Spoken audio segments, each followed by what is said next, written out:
Hello friend, this is Anoop Kumar Singh. YouTube के अपने इस महत्वपूर्ण चैनल एजुकेटर्स बूस्टर पे आप लोग का मैं हार्दिक अभिनंदन करता हूं। और ज्योग्राफी के क्विक सीरीज में आज फिर से हम लोग अपने एक महत्वपूर्ण टॉपिक के साथ में आप लोग के सामने हाजिर हैं। ठीक है, आज हम लोग अपने इस क्विक सीरीज के अंतर्गत बाल्टिक कंट्रीज के बारे में देखेंगे और यहाँ पर हम ये देखेंगे कि महत्वपूर्ण रूप से कौन कौन से ऐसे कंट्रीज हैं जो कि बाल्टिक सागर के चारों तरफ स्थित हैं, है ना। और इससे संबंधित यूरोप के इस एक इंपॉर्टेंट और एक हॉट प्लेस को हम लोग देखेंगे जहां पर विकसित देशों का एक समूह है और साथ ही साथ ये लोग ह्यूमन डेवलपमेंट जो इंडेक्स है इसमें सबसे आगे होते हैं। तो आइए, थोड़ा ये क्यूरियस और महत्वपूर्ण है, इसे देखें। और महत्वपूर्ण एग्जामों में यहाँ से क्वेश्चन भी आए हुए हैं और आते रहेंगे। तो आज इस कंसेप्ट को आप क्लियर कर लीजिए, क्योंकि बहुत लोगों को हमेशा दिक्कत होता है। और एक मैं ट्रिक्स भी लेके आया हूं, वहां एक ट्रिक्स भी आपको दूंगा कि अगर आप लास्ट में अगर भूलते हैं कभी या कंफ्यूज होते हैं तो उस ट्रिक्स के द्वारा आप रिकॉल करके टिक करके बाहर निकल सकते हैं। लेकिन एक बात जान लीजिए, कोई कितना भी ट्रिक सीख ले, लेकिन मैपिंग का कोई भी दूसरा मतलब रास्ता नहीं है, ये अल्टीमेट रास्ता है। अगर आपको मैपिंग आपके दिमाग में घूम रहा है तो यू आर बेस्ट, आप ज्योग्राफी के लिए बेस्ट हैं, बेहतरीन हैं। तो आइए बेहतरीन बनते हैं हम लोग यहाँ पर अपनी सीरीज में। तो बाल्टिक कंट्रीज को हम लोग देखेंगे आज। क्या बाल्टिक कंट्रीज, बाल्टिक कंट्रीज, ठीक है, बाल्टिक देश, बाल्टिक देश, बाल्टिक सागर के चारों तरफ स्थित देशों को हम लोग देखेंगे। इसके लिए सबसे पहले एक मैप बनाना पड़ेगा, एक अच्छा सा मैप बनाना पड़ेगा,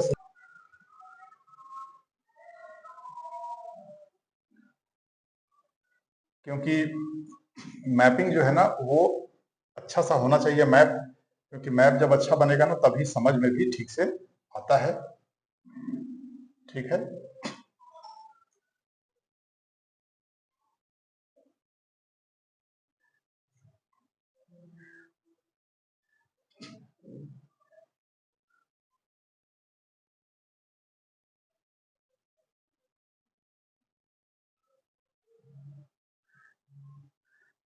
थोड़ा सा आप लोगों को यहाँ पर, आप लोगों ने टॉपिक तो नोट कर ही लिया होगा। टॉपिक आप लोगों ने नोट कर लिया होगा और मैपिंग के लिए थोड़ा सा जगह स्पेस कम पड़ रहा था, इसलिए मैंने इसे अच्छे से बनाने के लिए आप लोगों के लिए थोड़ा सा मिटाया है ना। साथ साथ आप लोग भी बनाइए। ठीक है, ये यूरोप है, नॉर्दर्न यूरोप को हम लोगों ने यहाँ पे ड्रॉ किया है। ठीक है, तो आइए आगे चले हम लोग। तो यहां पर हम लोगों को बाल्टिक कंट्रीज को देखना है। तो बाल्टिक कंट्रीज को देखेंगे तो सबसे पहले देखिए, ये है बाल्टिक सी। ये क्या है? बाल्टिक सी, बाल्टिक सी हो गया आपका। ठीक है, अब बाल्टिक सी के बाद फिर देखिए ये गल्फ ऑफ बोथनिया है। ये क्या है? बोथनिया की खाड़ी है। तो यहां पर लिख देता हूं मैं gulf of Bothnia, gulf of Bothnia है ये। ठीक है, तो इसको भी देख लीजिए आप ठीक से। देखिए, आ सकता है कि बोथनिया की खाड़ी किन देशों के बीच में है, तो बोथनिया की खाड़ी यहां से देखिए फिनलैंड और स्वीडन के बीच में, राइट। हम लोग लिखते हैं सब, ये कंट्री जो है ये फिनलैंड, फिनलैंड। सबसे पहले तो पॉलिटिकल देखिए, किसी भी मैपिंग में पॉलिटिकल अगर लोकेशन आपको पता नहीं है तो कुछ नहीं होने वाला, इसीलिए पॉलिटिकल लोकेशन को पहले देखना है। ये स्वीडन है, क्या? स्वीडन। ये नॉर्वे है, नॉर्वे।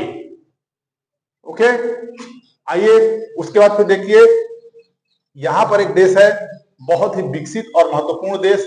इस देश का नाम क्या है? जर्मनी। क्या? जर्मनी। लिख देता हूं मैं जर्मनी, ये जर्मनी है आपका। जर्मनी के बाद फिर हम लोग आगे बढ़ेंगे। देखिए यहां पर ये एक बहुत महत्वपूर्ण देश है। इस देश का नाम क्या है? पोलैंड। क्या? पोलैंड, पोलैंड, पोलैंड हो गया।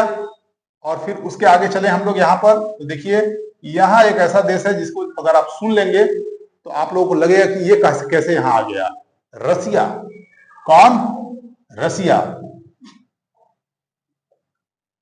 रसिया, रसिया आ गया। अब देखिए रसिया के बाद यहां से हम लोग आगे बढ़े तो देखिए एक महत्वपूर्ण देश है यहाँ पर, ये देखिए ऐसे, इस देश का नाम क्या है? लिथुआनिया। क्या? लिथु लिथुआनिया। लिथुआनिया। लिथुआनिया के बाद आगे चलिए तो ये यहां से एक देश है, ऐसे देखिए दिखाई दे रहा है आपको, ये है क्या? लाटविया। लाटविया। अब आगे बढ़िए तो लाटविया के बाद फिर यहां से एक देश आपको ऐसे मिलेगा, इस देश का नाम है क्या? इस्टोनिया। इस्टोनिया। मैं लिखने से ज्यादा मैपिंग पे ध्यान देता हूं, इसलिए क्योंकि मैपिंग जब आपको अगर एक बार हो जाएगा तो नोट तो आप भी घर में बैठ के कर सकते हैं, ठीक है, लेकिन मैं दोनों काम करवाऊंगा, लेकिन ज्यादा ध्यान और ज्यादा समय अपने पूरे स्टडी का आपको 80% समय मैं केवल किस पे देता हूं? मैपिंग पे देता हूं, 10 और रेस्ट जो 15 से 20 मिनट्स का जो है या 50% का जो बात है वो केवल लिखने का होता है। तो ये देख लीजिए इस्टोनिया हो गया, ठीक है। तो इन सब चीजों को देखना है। यहां पर ये जो है ये है कौन? ये है आपके सबसे महत्वपूर्ण एक महत्वपूर्ण कंट्री है, क्या आप बता सकते हैं ये कौन है? ये जो अभी इसको ये है जुटलैंड पेनिनसुला। सबसे पहले आपको मैं ये बता देता हूं, बता देना बहुत इंपॉर्टेंट है।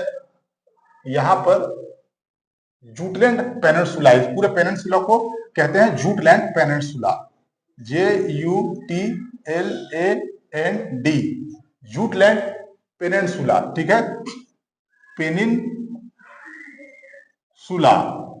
जुटलैंड पेनिनसुला मतलब कि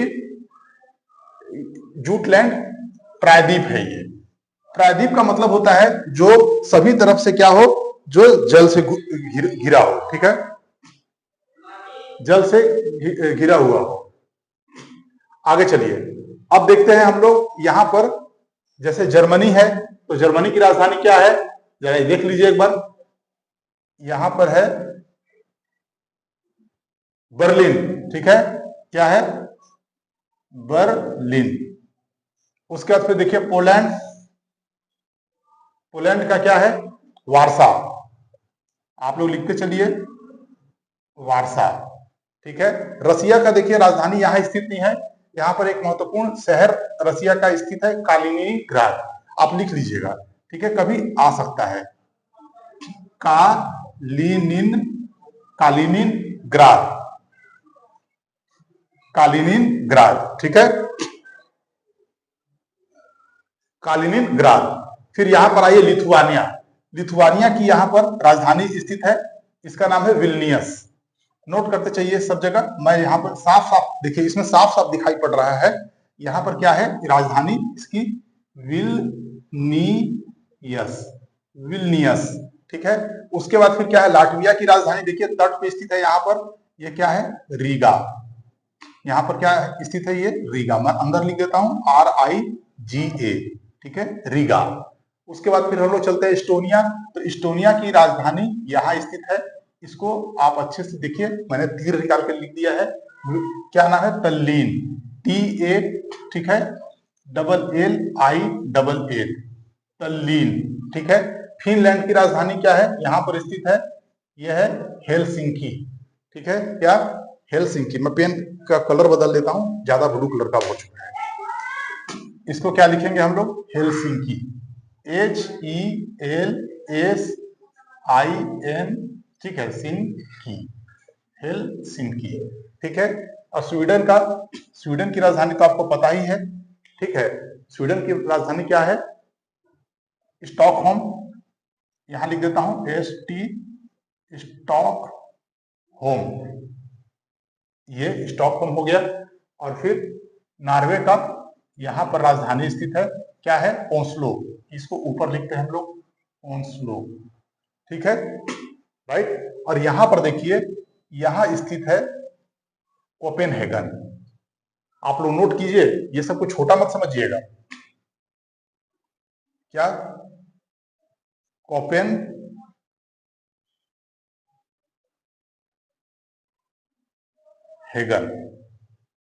कोपेनहेगन,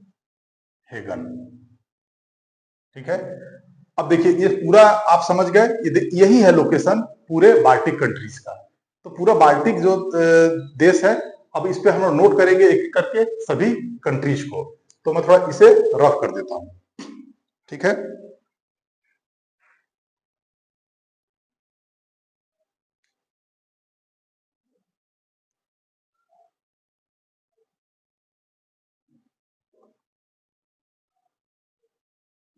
जल्दी जल्दी नोट करते हैं हम लोग।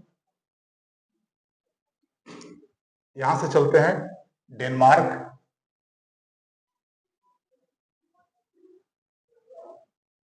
फर्स्ट। सेकंड नंबर में आगे चलते हैं हम लोग जर्मनी,